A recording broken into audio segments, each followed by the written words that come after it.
नमस्कार मित्रांनो, महाराष्ट्रातील तमाम शेतकरी बांधवांसाठी आनंदाची व महत्त्वपूर्ण बातमी या ठिकाणी आलेली आहे।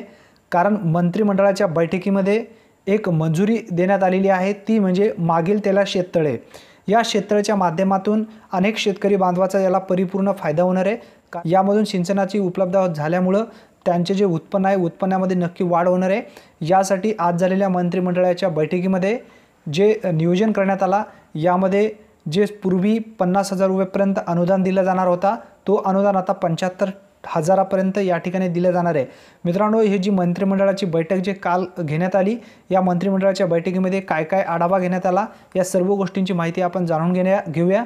तत्पूर्वी तुम्ही जर आपल्या YouTube चॅनलवरती पहिल्यांदाच आला असाल तर आपल्या YouTube चॅनलला सबस्क्राइब करा, बेल नोटिफिकेशनला क्लिक करा, जेणेकरून अशाच पद्धतीची व्हिडिओची अपडेट तुम्हाला सर्वप्रथम मिळत जाईल। मित्रांनो, त्याची स्क्रीनशॉट सुद्धा मी बाजूला लावलेली आहे, या ठिकाणी सुद्धा तुम्ही सर्व पाहू शकता।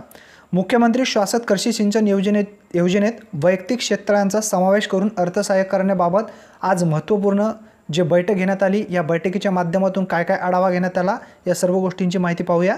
मुख्यमंत्री शाश्वत कृषी सिंचन योजनेचा विस्तार करून त्यामध्ये वैयक्तिक शेततळ्याचा समावेश करण्याचा निर्णय आज झालेल्या मंत्रिमंडळाच्या बैठकीत घेण्यात आला। मित्रांनो, बैठकीच्या अध्यक्षस्थानी मुख्यमंत्री उद्धवजी ठाकरे या ठिकाणी होते।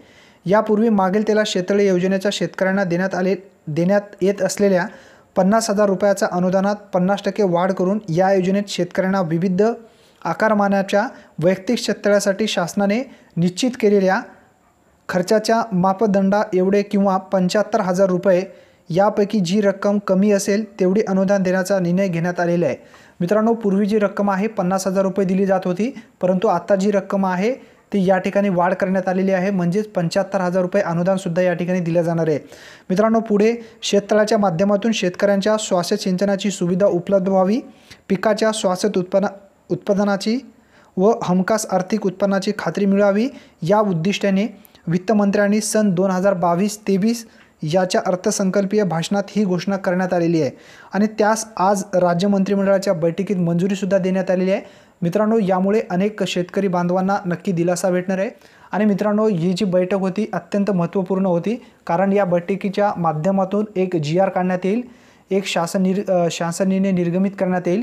या शासन निर्णयाच्या माध्यमातून ही योजना कधीपासून राबवली जाणार आहे। मित्रांनो, याची अंमलबजावणी जी आहे सध्या तर होणार नाही, कारण की जून, जुलै, ऑगस्ट, सप्टेंबरपर्यंत शेतीतील जे पीक आहे ते उभं असणार आहे, त्यानंतर त्यांची कापणीसुद्धा होणार नाही। त्यासाठी आता शेततळ जे आहेत त्यांना मंजुरी दिली जाणार नाही, किंवा जेव्हा मंजुरी दिली जाईल तो म्हणजे सप्टेंबर, ऑक्टोबर, नोव्हेंबर, डिसेंबर, म्हणजे जेव्हा किंवा येत्या उन्हाळ्यामध्ये त्यांचे हे शेत पूर्णपणे रिकामे होतील, तेव्हा हे शेत त्यांना मंजूर केले जाईल प्रत्येक शेतकऱ्यांसाठी ज्यांनी अर्ज केलेले आहे। ज्यामध्ये अर्ज पात्र झालेले असे शेतकऱ्यांसाठी महा-DBTच्या अंतर्गत डायरेक्ट बेनिफिट ट्रान्सफर त्यांच्या खात्यावरती केले जाईल। मित्रांनो, याविषयी अर्ज कशा पद्धतीने करायचा, त्यानंतर महा-DBTच्या वरती तुम्ही आपले सरकारच्या माध्यमातून कशा पद्धतीने करायचा, या संदर्भात सुद्धा माहिती आपण आपल्या चॅनलच्या माध्यमातून घेण्याचा प्रयत्न करूया।